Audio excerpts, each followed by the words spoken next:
Welcome back to this week's episode of Hormones, Metabolism, and You. I'm your host, Dr. Cassie Smith. I'm a functional endocrinologist based out of Oklahoma City. This week, we are going to unpack fasting, adrenal issues, gut health, and how sometimes our perspective on life and our health switch and shift and evolve, and how that's actually okay. I have a very exciting guest this week. Her name is Shana Hussin. She is a registered dietitian. Many of you may follow her on Instagram or possibly even listen to her podcast, Optimal Metabolism. She also wrote a phenomenal book in 2020 called Fast to Heal. She is a dietitian who was very focused on fasting for a very long time. She got pretty ill, and she's going to tell you about this on the podcast, in 2023 and 2024. Her parents died. She was under a lot of stress, and she sort of had to pivot her entire stance. So she was this fasting guru, and she realized that fasting was actually making her sicker. It was making her adrenal glands not work as well, and it was just creating a lot of gut issues as well. And so she's going to tell you today about how over fasting and somebody who is metabolically healthy can actually be harmful and can affect your adrenal gland, but it can also affect your gut. And so I'm super excited for you guys to hear this. I think it's very valuable and important. I think that you have to remember when you are getting information about your health anywhere, that you take it and you absorb it, but that you realize that you are your own individual person and that there are going to be different seasons in your life where you need different things. This is why it's important to work with somebody one-on-one who understands you, understands your goals, understands hormones and nutrition in general. And so I think that this episode is so enlightening. She was very vulnerable, but it's a great episode. So Shana Hussin is a registered dietitian with over 25 years experience in the nutrition industry. After developing insulin resistance and adrenal fatigue following questionable standard health guidelines given, she built a thriving online business where she helps those with no hope recover and heal. She's the host of the popular wellness podcast, Optimal Metabolism, where she helps listeners reverse stubborn metabolic, cortisol, and blood sugar issues by helping them fix their broken food and lighting environments. She uses hormone-friendly nutrition and timed eating protocols, along with circadian rhythm biology and proper lighting environment as key strategies to improve optimal metabolic and adrenal health. I think that you're really going to love this episode and get a ton out of it. So here we go. Thank you so much for joining me on the podcast today. I have Shana Hussin, and she is very well known on social media. I'm sure that some of you guys follow her. I've followed her for a really long time. I'm super excited to have her today. I wanted to talk to her about fasting, adrenal fatigue, and gut health. She actually has a very personal journey that I'm going to let her share with you guys, but she wrote a book in 2020 called Fast to Heal. And it talked about how she got better through fasting, but then recently she's been very vocal about the fact that fasting caused some adrenal issues. And so I wanted to just bring this topic up, be open about this, and talk with her about this. And then we're going to kind of tie in some gut health stuff as well. So thank you so much for being on my podcast.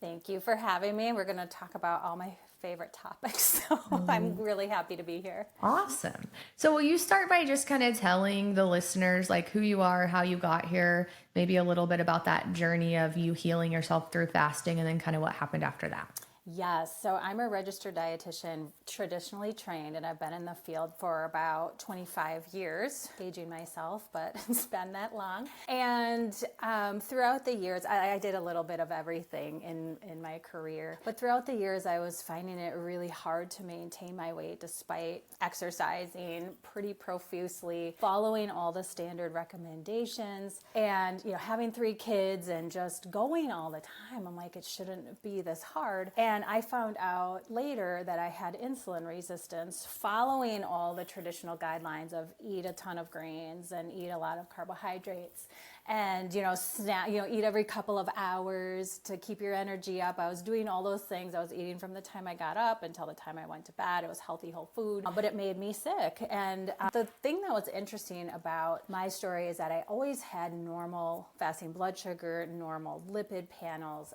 All my labs look great, but I never knew to test for fasting insulin. That wasn't ever talked about. It wasn't taught to me. And I found out I had this after I had implanted implemented intermittent fasting and a low carb approach for a couple of years already. And then in 2016, going back a ways, one of my children, my middle son, he had severe gut issues, all the things that you talk about here, but he was diagnosed with ulcerative colitis, and it just kind of came out of the blue. He was only 11 years old, but it threw us into the conventional medical system where we'd never really been. Like, we were a healthy family, and they couldn't answer any of my why questions. Like, their biggest nightmare is a mom like me who's like, why? Like, why is this happening?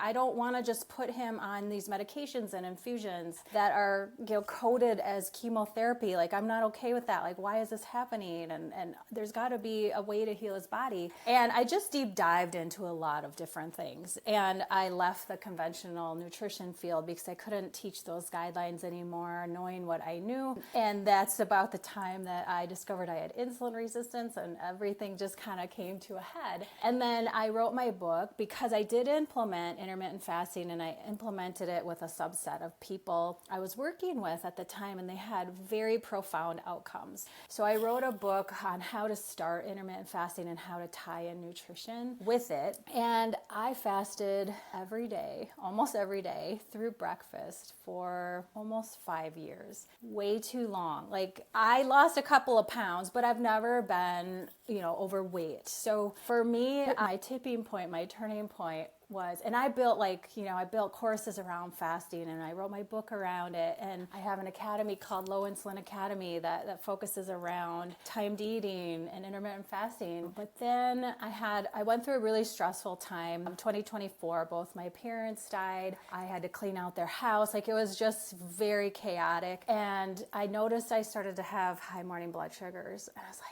what is going on? I don't understand this. And they weren't like 95. They were like 102, 112, 115. And I had not eaten for 18 hours, 20 hours. I was following a low carb. I was never like keto or overly restrictive about it, but I was following a low carb approach. And all of a sudden, these morning blood sugars are creeping up, and I didn't want to admit it to myself. I'm like, I'm not going to wear a CGM anymore.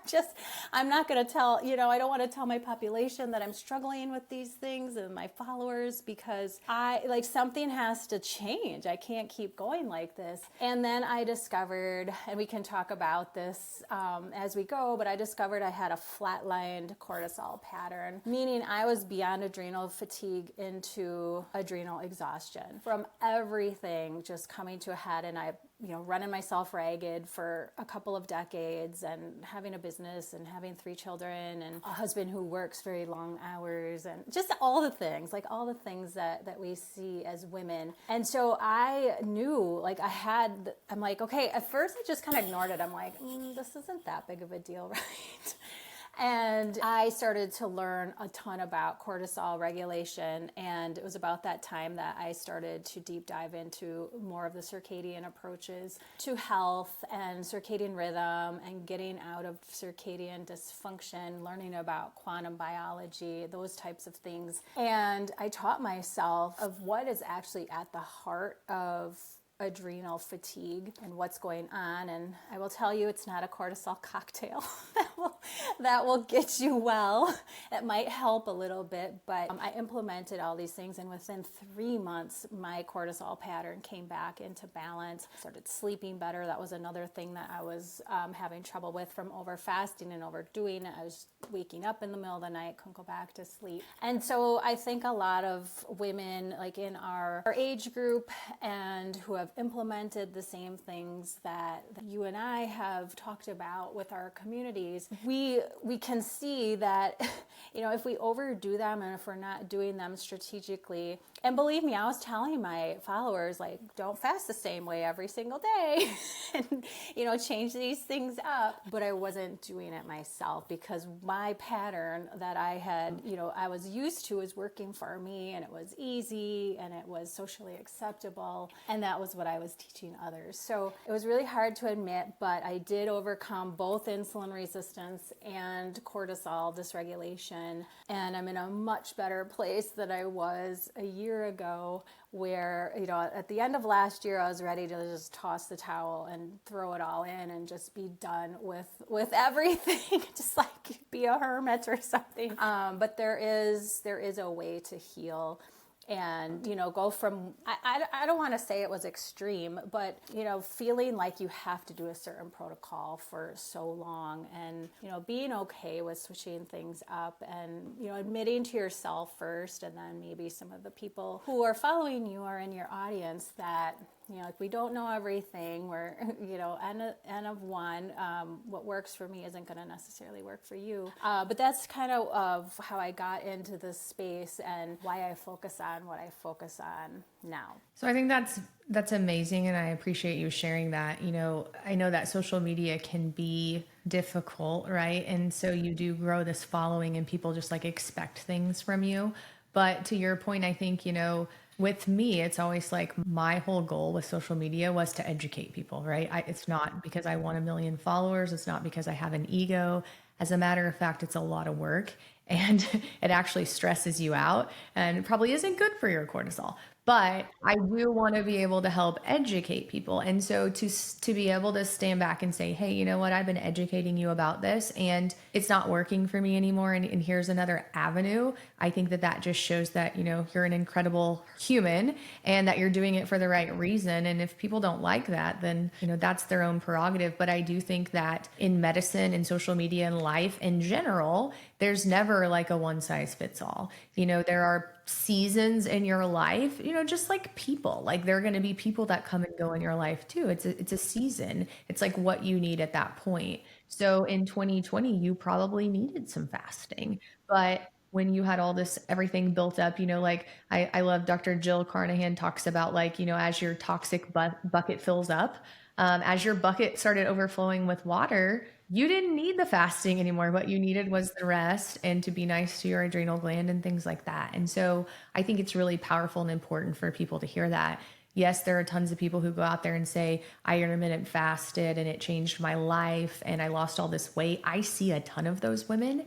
And I'm like, yeah, and your cortisol's terrible. Like your cortisol awakening response is bad. Your morning cortisol is bad. Your fasting blood sugar is bad. Your insulin is bad. And they're like, but I eat great. And I'm like, well, yeah, that's not the problem. The problem is that your adrenal is pissed, like you're not being nice. And so I think it is really important to bring awareness to this and to let people, know about this and know what, let's talk about like what symptoms were you having besides the high fasting blood sugar that made you think like, man, my adrenal, you mentioned waking up in the middle of the night. You mentioned burning the candle at both ends, your blood sugar being high. Like what other things would people be experiencing if they feel like if they could be, dealing with adrenal fatigue? And then we'll talk about like some tests and labs you can do and like how to fix that. Yeah, so the main thing that tipped me off was the high morning blood sugars. I could not figure that out. It made no sense. And then I was having a lot of bloating. I've struggled with bloating for a lot of my life, but a lot of modification with nutrition, taking out processed food, not eating a lot of grains that I don't digest well, adding in some digestive enzymes, that helped profusely. But during this time period, I was getting a lot more bloating, which makes sense because I was in this fight or flight all the time and not digesting my food well and not able to get into that parasympathetic state that digestion needs. So that was another one, was the bloating. A really strange thing that kept happening to me, and this was mainly like my mom was in hospice for a month, was my eye would twitch constantly. Like I would, if I would get stressed, it would just be this eye twitching. I'm like, what is going on? I cannot stop this. And I have, like, my eye hasn't twitched in months now. So that was another thing. The wake ups in the middle of the night, that was huge. And that's horrible. I mean, so many women deal with that, but sometimes I was able to go back to sleep, but a lot of times I wasn't. And so that just like exhausted me. And then just this feeling like sometimes I felt like my heart was racing and I just like couldn't calm myself down. And the only thing that would really help and still helps me, the biggest thing that calms me down is to go outside and be in nature and get my feet on the ground if at all possible. Like those are the best things for me. They're not always possible. But just this feeling that I couldn't calm down. And then of course that went into my sleep issues. Interestingly enough, like a lot of people struggle with like puffiness and belly fat. I did not, those were not my symptoms, but I think I was beyond, like I struggled with those things in college a lot. And I think my adrenal fatigue kind of started like 20 years ago where I had the puffy face. I had the skin, like I had, acne and just belly fat that I couldn't understand. I was very, very active. It just got to the point where adrenal exhaustion, like I think my symptoms, and this is just me and my personal experience, but it just got to the point where they were different at that point. And one thing that was interesting about me also was I know a lot of times people with adrenal fatigue and adrenal dysfunction can't feel like they can't get up in the morning. Like they're just so tired. And I was just like more wired, couldn't settle down. That somehow by the grace of God, I didn't like hit that wall with my energy. Like I always had decent energy and maybe my cortisol was just carrying me through that. But those were the main symptoms that I was experiencing. Yeah. And I think sometimes with adrenal fatigue and people that are very, high strung or, have businesses or very type A like you and I, that's where sometimes we miss it because it's like, if you really stop and think, you probably are tired, but you just like do because you wake up with this to-do list, you go to bed with a to-do list, you wake up with a million people needing you and wanting you, you go to bed with it. And so it's like, if you ever actually can sit in nature, put your feet in the grass and not have a million things going through your head or like do yoga, you are exhausted, but it's just like that cortisol just keeps you going. And what I heard you say, so the bloating, yes, I talk to people and we're going to talk about gut. When your cortisol is high and your adrenal glands are angry, your gut is a train wreck. And so the bloating I heard, the 3 a.m. wakenings, a lot of women are hearing that. The wired, not tired. That's the other thing. Like, if you're go all day and then you get ready for bed and you're like, I should be exhausted, but you're laying there and everything is just spinning. That's a problem too. And I have a lot of patients who tell me, and I've experienced this too, where you lay down at night, right? You're in your calmest state ever. And then you just like feel and hear your heart, like, all these palpitations. Like that's not normal because when you lay down at night and you're calm, your parasympathetic system should be kicked in. And that's your calming, relax, digest. And so like, if you're laying there and your heart rate's faster than it's ever been, that's a problem. Like we have an issue, right? And then the blood sugar thing, I see that a lot too. Like I can just, when these people walk in my office, I can see it. And sometimes they're the hardest people to treat too. The people who own businesses, who are high functioning, high achieving, and I have one I'm treating right now and she swears like, I don't feel bad. I'm not tired. I don't feel bad. While she's running 5 miles every morning too. And her adrenal, it's just everything she could possibly doing to not help herself. She's doing, right? She's fasting. She's running 5 miles. She's working too hard. And so those sometimes are the hardest people to really help them understand until they get really sick. Like in this particular patient, she actually got really sick and that's why she came to me. She's young, but she had some significant stomach issues. She got an ulcer, things like that. Like sometimes it takes something like that to really like wake you up. And it's sad because you are getting all these little signs that you're talking about along the way, but we're really good at ignoring them, right? Like our brain is really good at like pushing them down because we a lot of times run on, fear, right? We run on fear. We run on all that adrenaline rush. And so really stopping and like listening to yourself is super important. Yes, absolutely. Yep, that's exactly where I was at. And I think you're absolutely right. It's like I just would go and have my to-do list and my color-coded calendar with my 3 children. And, when I sat down and had nothing to do, which was really like never, I didn't know what to do with myself. Like there would be a day on my calendar that was, we didn't have any family things scheduled. I was like, I don't even know what to do. And my mom, I remember when my mom was still alive, she would come over and I would sit down and talk to her and I'd like be up within like 30 seconds. She's like, oh, well, that didn't take long, did it? From the time that you thought you had to get up and do something. So yeah, I think people are just wired like this, and certain people are wired differently, but are like, I've just really tried to get myself out of the hustle culture. In the last 6 months, I've kind of revamped a lot of my business model and my expectations of myself, and it's helped profusely. But those are the things, like you're saying, as a business owner and as a mom of 3, like, you don't want to admit that those are even contributing to your health issues. And I used to be a big runner. For about 10 years, I was a long distance runner. And another thing that I was doing that I changed was, I was always like, I would be up early between 5 and 5:30 usually. And now it's like, I'm let myself sleep till 6, which makes a huge difference, or 6 or 6:30. But I was going to a 5:30 a.m. strength class only a couple times a week, but it was phase shifting my wake up time. I'd go in under these awful fluorescent lights that I was there at 5:15 in the morning, and telling my body it's midday when it's not, the sun hadn't even been up yet. So that was another thing that I had to admit to myself, well, maybe this 5:30 a.m. strength class with fluorescent lights that is completely abnormal to human biology isn't the best thing for me. And it takes a lot of maturity, and you're just taking a hard look at yourself and saying, if I keep going in this direction, like you said, I'm going to be like your client. Like, I'm going to find myself very ill. I can't keep running this way. And so it's hard to admit, but yeah, you make a couple of tweaks and changes, and so many things can change. Yeah, and I heard you say recently, I think on a podcast or maybe on your social media, that you kind of took a little break for a minute from podcasting and just kind of like stepped back and kind of reevaluated. And I've kind of found myself there recently too. Like, I love doing podcasts. I love all the things that I do, but we're having a lot of changing in my clinic right now too. And so just maybe like taking a little break, like step back from doing some of these things. I haven't been super active on social media recently because I've just kind of been protecting my space and trying to figure out like what is really important and what do I need to put my energy in right now. In 2023 and 2024, a lot of it was social media.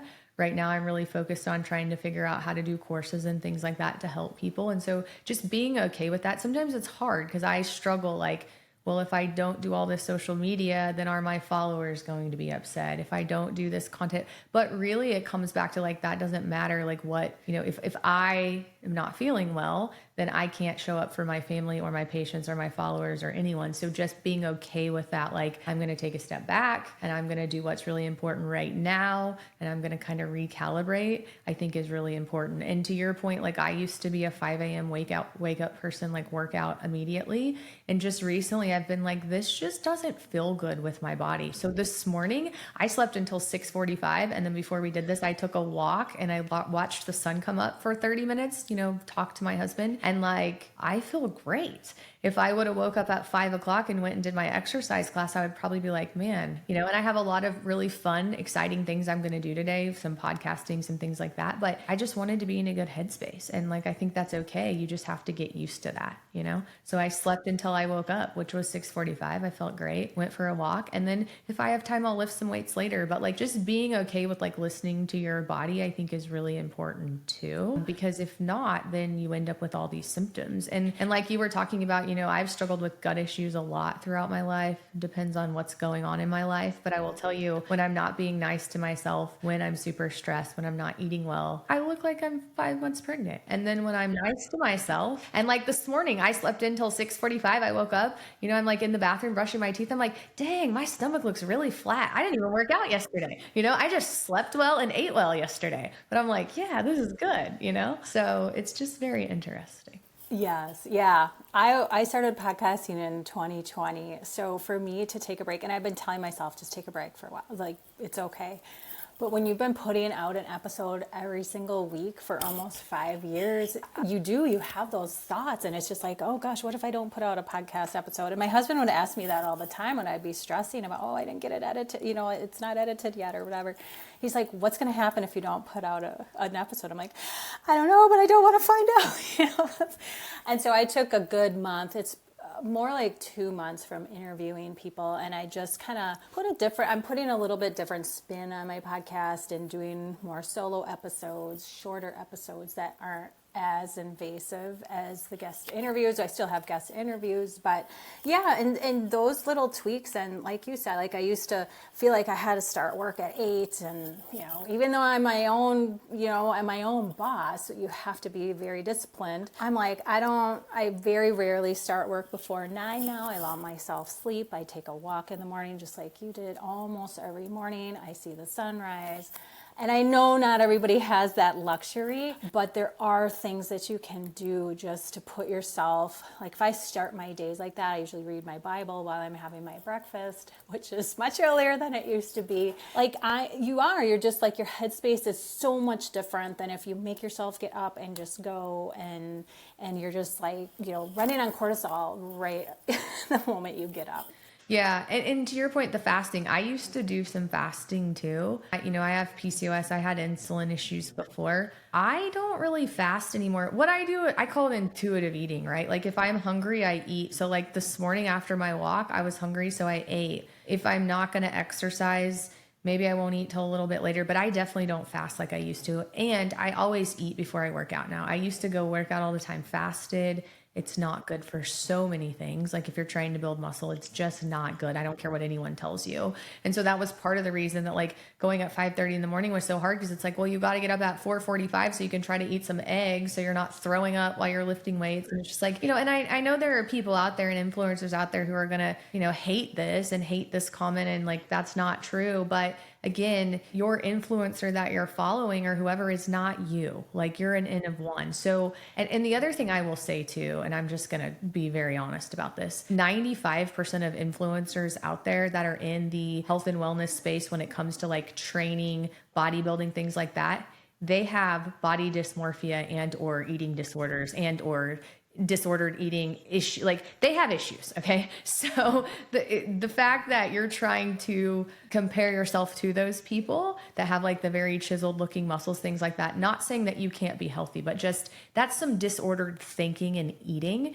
And so I don't know that that's like the best place to be getting our information from either. Yeah, and a lot of registered dietitians have eating disorders, and that population is very, like when I look at what the traditional registered dietitian wants to focus on, it's almost always like the health at every size, the eating disorders. I myself never struggled with that, but a very high percentage would. And I will say too, like with social media, like I'm very transparent about what I'm doing, what I'm eating, but influencers aren't showing you everything that they do. Like I eat dark chocolate every single day, and I don't, necessarily post that on my social media. And it's, you have to do what's right for you. And I will say, like, somebody just emailed me the other day and said, she was in my low insulin academy, and she said, I read your book and I was in your academy, and now you don't support fasting, and I'm having trouble with this. And I'm like, I do support intermittent fasting. You and I were talking about this before we started recording, but I am very metabolically healthy and metabolically flexible, where I can burn carbs, I can burn fat, I can put whatever fuel in my body, and my body knows what to do with it. The people who are coming into my academy are usually pre-diabetic, type 2 diabetic, have metabolic syndrome, severe metabolic issues, where intermittent fasting makes a lot of sense for them. But I also say in my academy, like, this is not forever. Like, if you need to restrict your carbohydrates for a while because your body is carb intolerant, that's not forever. That's for a time period while we get your body metabolically more healthy and flexible, because the end goal in my academy is for you to be metabolically flexible and your body be able to handle the fuels that you put into it. It's not to be ketogenic forever or carnivore forever or vegan forever. Like, those things can all be very healing for a time period, just like intermittent fasting can be very healing for a time period. And I will say, like, I still intermittent fast almost every day, but it's not in the same way that I used to. And I'm eating my breakfast. I'm eating a substantial breakfast, a substantial late lunch, usually like late afternoon, because my breakfast keeps me full for so long. And then, a lot of times if I'm hungry for dinner, I eat. If I'm not hungry for dinner, I don't eat. And just kind of like you, like, it's more more intuitive now because I'm working with my hormones and my cortisol has balanced out, my melatonin has balanced out, and we haven't talked about leptin, but I think I was very low leptin. I never had that tested, but that's kind of my guess just with what I was going through. Like that has now normalized. It's just, you have to take a look at every client who comes through to work with me. I'm like, okay, we need to look at where you're at now, what your goals are, and what your health history is before we establish any sort of protocol. And sometimes people come and they're like, want a meal plan from me. I'm like, nope, I don't give like a 6-week meal plan. Like I don't have that, because where you live is going to determine what you should be eating, your schedule. There's so many variables. And like you said, people just want this one size fits all. And they want this, like, give me a plan, exactly what to eat and, exactly what to do every minute of the day. And I get that, like, you need guidance. That's why we're here. But you need to I guide you, but you need to figure out how to implement these things and the strategies that work well for you. And if they're not working well for you, then you need to stop and find something that feels good. And you'll know what that is, because you'll feel good, you'll sleep well, you won't be inflamed. And, but that can be different for everybody, and we're all in different spaces. Yeah, I think that's a great point. Like the healing process, this is why it's really important to work with somebody who understands everything. This is why I went into endocrinology, because I understand how everything works together. But the point of healing yourself is to, like you said, be able to eat intuitively or whatever you kind of want to, not, going crazy, but fasting is good to a certain extent. And, doing a long fast every, quarter or something, like, great to reset your gut or whatever. But it's not something that you want to do long term. Your goal with fasting is to heal yourself so that your body can process the food that you eat appropriately. And so that, you basically intuitively eat and you give your body the nutrition it needs to function. Our body is, here to function and do all these great things, but we have to provide it the right ingredients. And so, fasting is just one of those things where sometimes we need to do it to heal our metabolism, to heal our insulin, to heal our gut. But then it's not something that you have to do forever. So I completely agree with that. Like, people are just looking at it the wrong way. It's not a one size fits all forever. You're just like chapters in a book. Your body's going to change. It's going to, morph. And so you have to be willing to change. And I think a lot of the problem is people just don't like change, and they do like very strict guidelines, and that's not health. Like, that's what we try to do with healthcare in this country. We try to make it very strict and rigid and put everyone in a box. And that's why traditional healthcare in this country sucks. We're the sickest country. And when you look at industrialized nations, we're the sickest, we're the fattest, we spend the most money, because we try to push everyone into this box, and not everyone fits in a box. Like, everyone is different, and healing is very different. So I think that is a good point. You mentioned leptin. So tell people, what is leptin, why it's important. And I want to kind of transition to also kind of talking about some lab tests that people may see, when they have adrenal fatigue, and then how our gut plays into that.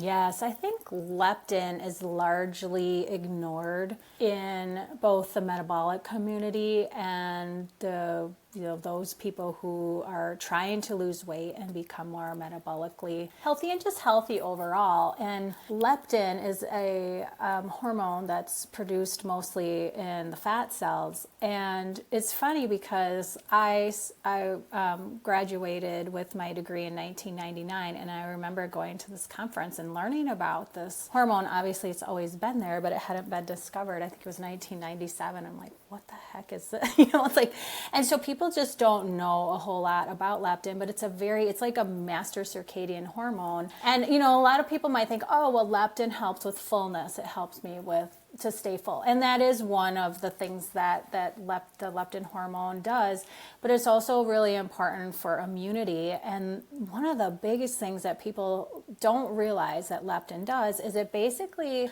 gives your brain a download of all the stored energy that you have on your body so that it can regulate your appetite appropriately depending on what your activity level is and what you have stored on your body.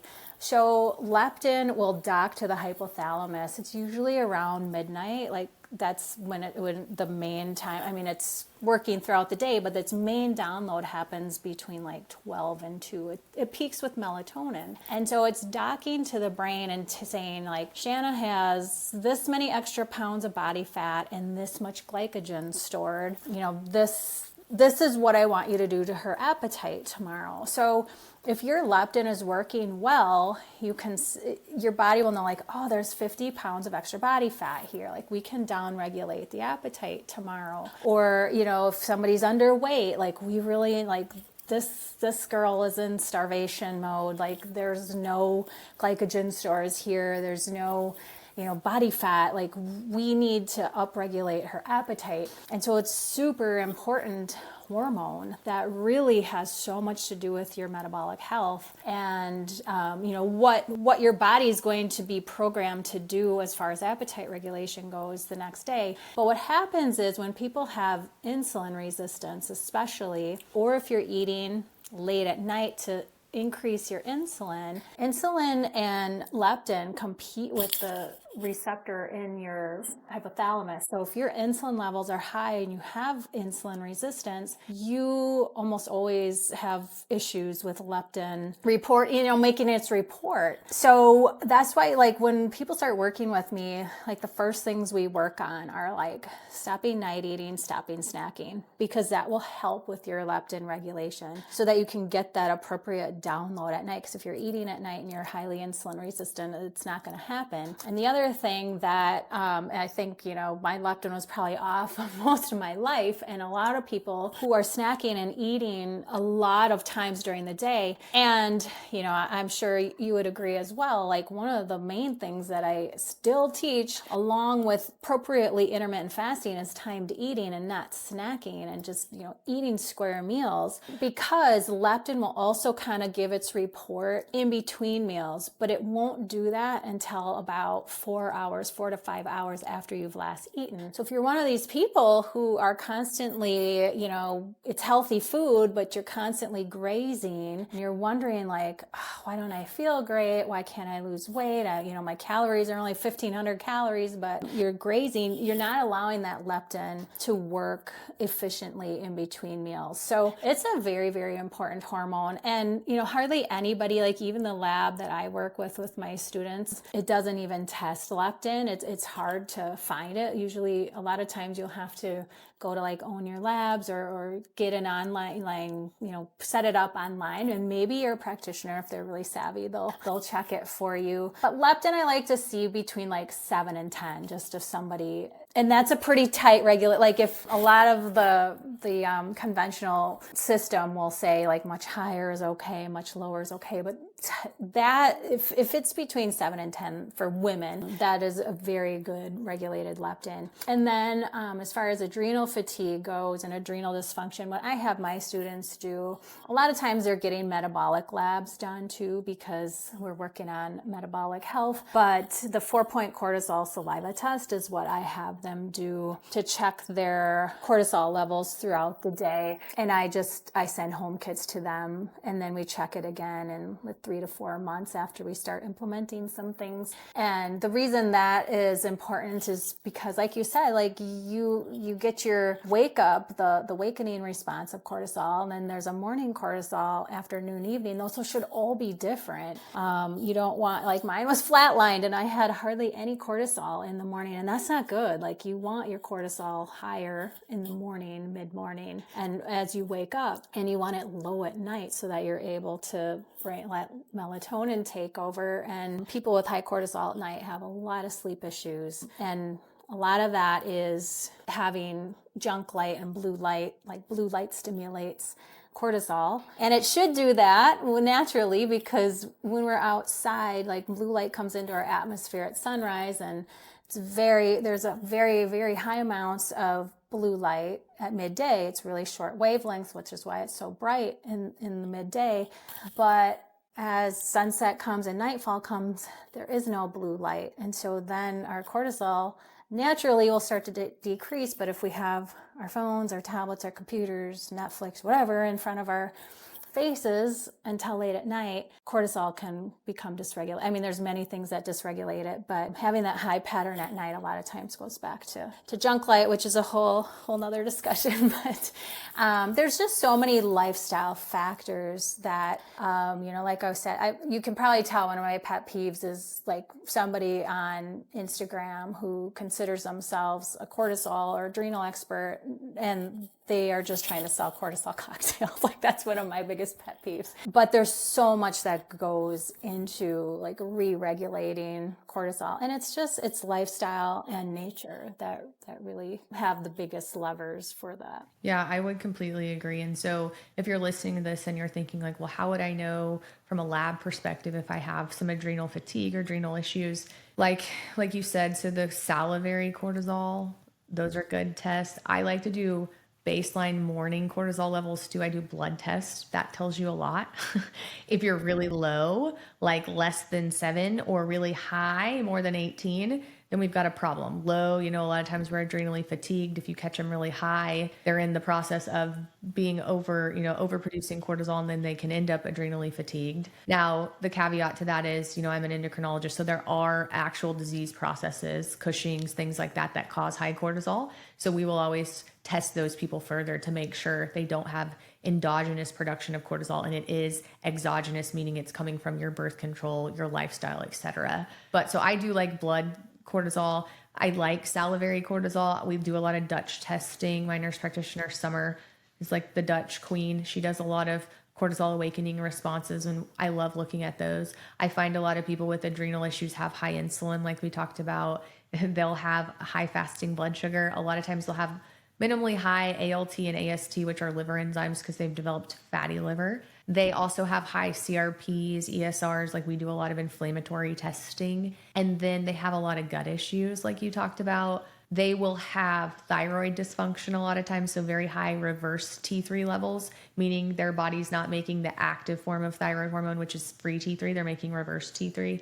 They can have high TPO antibodies. I also see a lot of times like their hormones, you can just tell they're not making their hormones correctly. So they're not getting that large estrogen spike in the follicular phase, or maybe their progesterone's not coming up in the luteal phase. Our cortisol and our progesterone are teeter-totters. So when we have really high cortisol, we have low progesterone. That also causes issues with sleep and lots of things. So there's lots of signals you can see on a blood test. I can see when I look at them that just kind of take me back to, man, you're adrenally stressed out. And then if they are having gut, we talk to all of our patients about gut symptoms. So are you having bloating? Are you having gas? Are you having, constipation, diarrhea? If the answer to that is yes, then you probably have a gut issue. And so I kind of wanted to segue into talking to you about that. When your adrenal gland is not working correctly and you have this chronic stress, right? This high cortisol, then that affects your gut very negatively. You develop leaky gut, you develop small intestinal bacterial overgrowth, you sometimes can develop yeast. And so walk me through what you talk to people about, or what you see from a gut perspective when people's adrenal glands and their stress and all of that is out of balance. Yeah, and I love how you do all of that testing, and that's how we figured out, like my daughter had a Dutch test. She was like 19 because she had severe acne and she stopped getting her period, and her cortisol was just sky high in the morning, and so many gut issues. And what was I think the T3 was high as well. Like it was just classic of what you just described. And it's funny because a lot of times if somebody's not putting all of the pieces together, they'll put you on this gut health protocol, but kind of ignore, and she had very low progesterone as well, but kind of ignore the cortisol and all of the other female hormones. And so, putting all the pieces together is really important. But I try to keep it really simple for the people that I work with as far as digestion goes, and how I mentioned before, when you have high cortisol or you have adrenal fatigue, or you're not allowing that parasympathetic system to activate, you just it all starts in the stomach, and just everything downstream is then affected. So a lot of times people with cortisol dysregulation and adrenal fatigue, they're eating in an environment that's not, that's not, I don't want to say acceptable, but it's not optimal. And so they're eating on the run. They don't sit down to eat. They're, hardly chewing their food because they're in this rush, hustle culture. And, that in and of itself, just sitting down, chewing your food, because digestion starts in the mouth, especially with carbohydrates, and just having that ingrained, like you need a calm, peaceful environment. Like I try to eat outside whenever possible, just because it's more peaceful. And then also the sunlight helps with blood sugar regulation and absorbing glucose. But that, and then just, if you are in this fight or flight and high cortisol and dysregulated, you're just like, you're pulling all of you're not going to produce as many enzymes. The blood flow isn't going to be there. You're just setting yourself up for so many digestive issues that start up high in the stomach. And then, like you said, then there's yeast, and there's not enough stomach acid to kill the bacteria that needs to be killed in the stomach, and you're not digesting protein because the stomach acid is too low. You're not breaking down your food because the enzymes aren't there to help with all of it. And so everything just downstream. And then, the bloating, I think for me was that, I wasn't chewing my food enough, but I also was just not taking the time. And then it was just, everything was so compromised by the time my food got to my colon, it wasn't broken down correctly. I was getting bloating. And so I really just try to keep things really simple, like eat in a calm, peaceful environment. And I don't do gut testing. Like if I need to, ship somebody out for that and work with somebody else like yourself, then that's what I do. But almost everybody I have found, at least for a time period when they are dealing with severe adrenal issues, number one, just reestablishing the communication along the HPA axis, the hypothalamic pituitary adrenal axis, is really, very, very needed. And that a lot of that starts with lighting environment. But I also find that almost everybody needs digestive supports. I don't do a lot of supplementation just because I don't do that sort of testing. But almost everybody is helped with digestive enzymes, and a lot of times the betaine HCl, because of the low stomach. And there is a way to test for that to see if you likely have low stomach acid. But just supporting those things as you're overcoming adrenal fatigue. I did that myself. I still take some enzymes and a little bit, not as much. I used to take a lot more betaine HCl when I first started overcoming my issues. But those digestive supports can go a long way, and just allowing yourself time to eat and being in a peaceful environment. Not standing, my husband's notorious for standing and eating. I'm like, you gotta sit down. He's like, I know, but I've been sitting all morning on my computer. I'm like, I get it, but you need to sit down while you're eating. And just, not scrolling your phone, not watching the news, all those things that are just going to put you into a more heightened response and not allow you to digest your food. So I'm sure you have things to add, but that's I try to keep it that simple. Yeah, no, I think those are all great things.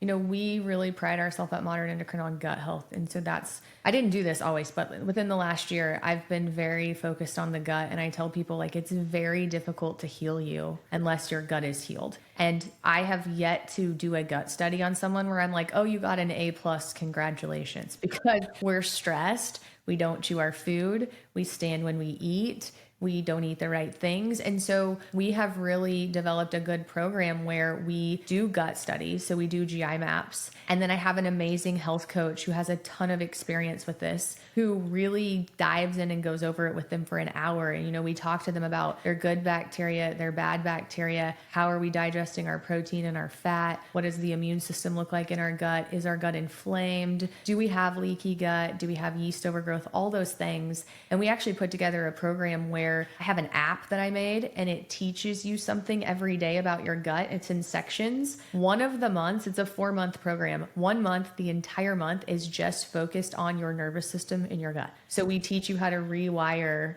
your nervous system. We teach you how to train your vagus nerve, how to set down, how to chew your food. Because I really think if you do those things, you'll heal yourself so well. And like, as an endocrinologist, I could get anyone's hormones where they needed to be, right? Like I can get your thyroid hormone where it needs to be. I can get your sex hormones, your insulin. I can make them look good on paper. But still what I found was 20% of people didn't feel good. And it's because they were inflamed and their hormones weren't actually going into the cell. And all of the time, it was because they had a bad gut and their gut was leaky and it was causing inflammation. And when you're inflamed, your cell membranes don't work, right? So you're super inflamed, your insulin's trying to go into your cell, your thyroid hormone's trying to go into your cell, everything's trying to get into cells, but the doors are locked because you're inflamed. And so when you calm down that inflammation from your gut, magical things happen. And I have people tell me every day, like once they finally fix their gut, which usually takes 3 to 4 months, I didn't realize how easy this was going to be when everything's actually working, right? Like I saw somebody yesterday who didn't lose any weight for 3 months and was really mad at me, hated me, was crying. And then from month 3 to 4, she lost 12 pounds because guess what? Her gut finally fixed itself. All of her levels normalized and she didn't do anything different. And she's like, I'm not even doing anything different. Like, how did this happen? And I'm like, it's magic. when your hormones and your cells and everything actually work, because her leaky gut went away, right? So I redid her gut test and her yeast was gone. Her immune system's working. She's digesting her food, to your point. Like we had to use some digestive support, some enzymes. Her leaky gut was better. I mean, everything looked great. And I'm like, well, this is why it's working, because now everything you're eating is actually being absorbed. Your adrenal gland is making the proper amount of cortisol, not too much, because you don't have all this leaky gut. Your thyroid hormone is actually making free T3 and going into the cell. I mean, it's very foundational. And that's why I wrote my book, because I would get so frustrated a year and a half ago because I'm like, I'm an endocrinologist. I did 14 years of school. Like, I understand this. Your labs look perfect. I don't understand why you don't feel well. Like, it would make me mad, like upset for the patient, right? Like, I want them to feel well. And then I realized this whole like leaky gut situation, and we started doing this, and like it has been life-changing for so many people. And so I don't want people to think like, oh, a lot of people think, well, my gut matters, like I'm just going to eat organic. That's not what matters. Like if you're eating organic but you have a leaky gut, you might as well not eat organic. Like it doesn't matter. We've got to get some foundational things fixed. And to your point, like chewing your food, setting when you eat, making sure you can digest your food, making sure you're not stressed out, not eating under like super bright lights. Just little things like that are so important and just make like such a big difference. And it's different than what we typically hear, right? It's different than what they teach you in school. It's different than what they teach me in school, but it's so powerful. And it sets people up for success in life. Like I tell my patients, you come to me and you're sick and you're ill and you're broken and, whatever words they use, overwhelmed. But when you leave, I want you to be in a position where you're well, but also you're equipped to like live your life and be well. So I have a little bit different business model, I guess you would say, when it comes to medicine. Like a lot of my friends who practice traditional medicine want to get patients and they want them to never leave, right? I want you to come to me and I want you to leave and come back maybe once a year and make sure your labs are great. But I don't want you to like need me every 3 months like the system does, right? The system wants you to need them every 3 months to get a refill. That's not what I want. I want you to actually heal and be well.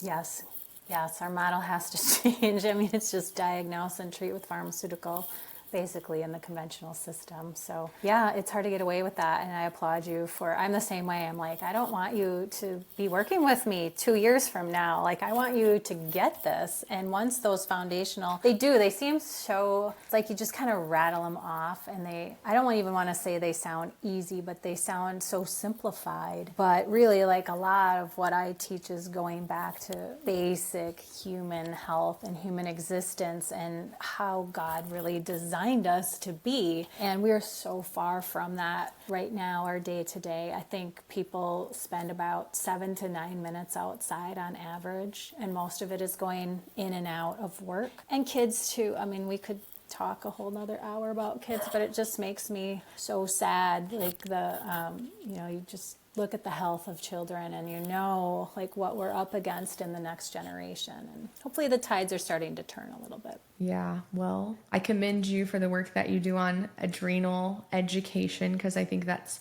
foundational with the gut and in healing people and making them better. So thank you for doing that. I want to wrap up by asking you 3 to 4 questions, very brief questions. Don't overthink them, but listeners love this. So what is one food that's most beneficial and why? One food. For me or for everybody? Just in general. It can be for you, because I think people take good nuggets from it. Yeah. I know for me, honestly, like red meat and beef is very beneficial for me. I've had like genetic testing done, and some people would disagree with that, but I always feel well, and it does really great things for me. And just in general, like I found when I eat like local produce and things, like I have a food share that comes to me, and when I teach people to eat what's in their environment, that changes a lot of things for them too. Okay, I like that. So red meat. The second question is, what is one thing that anyone can do for their health that's 100% free and beneficial? Oh my gosh, we talked about so many of these things already, but going outside, getting sunlight into your eyes, getting sunlight on your skin. We've been conditioned to be so terrified of the sunlight. And I'm not saying go get a burn, we're not saying that, but sunlight is so beneficial, like at all different time periods of the day, and we just discount how much it regulates. Like it regulates a lot of hormones for us and systems. It can help regulate our cortisol. There's just so many different wavelengths, and it's so healing and absolutely free. And it doesn't have to be sunny. Like I live in Wisconsin, we have a lot of very cold days, but it can be gray, it can be raining, and you're still getting the benefits of those sunlight frequencies. Perfect. And then the next question is, what is one thing you wish you would have known about your health 20 years ago that you would have done differently? Yeah, I would 20 years ago, probably just not buying into food labeling and getting wrapped up with what the traditional system and what the conventional system is saying is good about nutrition, and just in your head thinking, okay, what ancestrally like makes sense about nutrition. Is it fat-free Cool Whip? Just like eating fat-free Cool Whip because I'm going back like to when I started practicing. And does it make sense for me to eat this protein bar because there's 30 grams of protein in it, but there's 50 ingredients in it? And so it took me a long time to learn that and to really just think about nutrition, how humans really are meant to eat and thrive. Okay. And then I've been throwing this question in recently too, because people like it. What is one book that changed your life? Okay. Besides yours, of course. Besides Fast to Heal. No, and I was thinking, I'm like, oh, what are all the books on my bookshelf? And so many of them, like there's just little nuggets, and you probably have a lot of the same books at your house. But I do have to say, like in the last couple of years, it is the Bible. Like I'm a very strong Christian believer, and it's changed my life in such profound ways, and I was always very intimidated to read it, and I've read almost all of it now, and I love the stories in there, and I love the scripture and how it really teaches us to treat other humans. Okay. Well, thank you so much, Shana, for coming on this episode and for everything that you do. We'll link all your stuff in the show notes, obviously. Tell everyone where they can find you, like how our community can serve you, as far as like where can they get your book? Where are you on social media? Where can we find more about you? Sure. My book, Fast to Heal, is on Amazon if you want to learn about how to safely implement intermittent fasting along with nutrition. And my website is shanahussinwellness.com. So all my courses are there. I have a ton of freebies, lots of free guides and ebooks there as well. And then I'm most active on Instagram, and that's just my name, Shana Hussin, RDN. And then my podcast is called Optimal Metabolism. There's a lot, hours and hours of information there as well. All right. Well, thank you so much for your time. Thanks for having me. It was a pleasure to be here. That episode was packed full of very valuable information. I love how Shana was very open and honest with you about her journey in fasting and how things changed over time. And I think that's okay. Sometimes that happens with me as well. I think that this is the way we should do things as a physician, and then I learn something new and we pivot. That's just part of life. Change makes people uncomfortable sometimes, but if you're growing, you're going to be changing. So I really appreciated her being very open with us about her journey, and I hope that you found a lot of that information insightful, and that you're inspired to take control of your health and to make sure that you understand you're an N of one and that not everything that you see on Facebook or Instagram may suit you at that point in your life. So my job on this podcast is just to bring you really good, insightful information and help you determine what's best for you, yourself, and any sort of provider that you're working with. So I hope that you found this valuable. Please share it with anyone that you think it would benefit. So if you know someone who is struggling with any of the things we talked about, overwhelm, fatigue, bloating, adrenal issues, if they're asking about fasting, please share this with them. That's why I do this, to make it educational. I would also ask that you please make sure you're following us wherever you get podcasts. Leave us a review. That's how I know that I'm doing a good job and you want me to keep making these podcasts. I'm very active on social media, most notably Instagram. We are working on a private Facebook community for Modern Endocrine, and so be on the lookout for that as well. Modern Endocrine is licensed in 39 states now. We would love to help you with any of your needs if you would like that. Our health coach, Sarah, is able to see you in any state. So no matter where you live in the United States, if you're struggling with gut issues, we have a phenomenal gut program to help you get back to foundational living and health. And so look up on our website for more information about that, but we would love to help you on your healing journey. Thank you so much for your time this week. I hope that you have a wonderful week, and join us next week on Hormones, Metabolism, and You.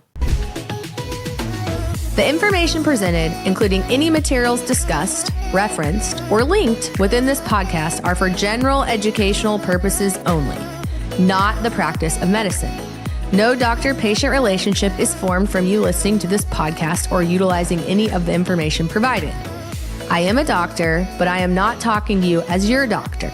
The information provided is not intended to diagnose or treat health problems, or take the place of the professional medical care provided by your doctor. If you are experiencing any health problems, including problems you believe have been touched upon in any respect within this podcast, you should consult your doctor about the problems without delay. You may ask your doctor whether he or she believes the information I have provided would be helpful to you, but you should still consult your doctor immediately and follow his or her medical advice as your treating physician. I'm just here to provide you basic knowledge about the issues we discuss so you are more aware of them and can better discuss them with your doctor. That's why we call it Back to the Basics. Join me on the next episode as we continue our journey.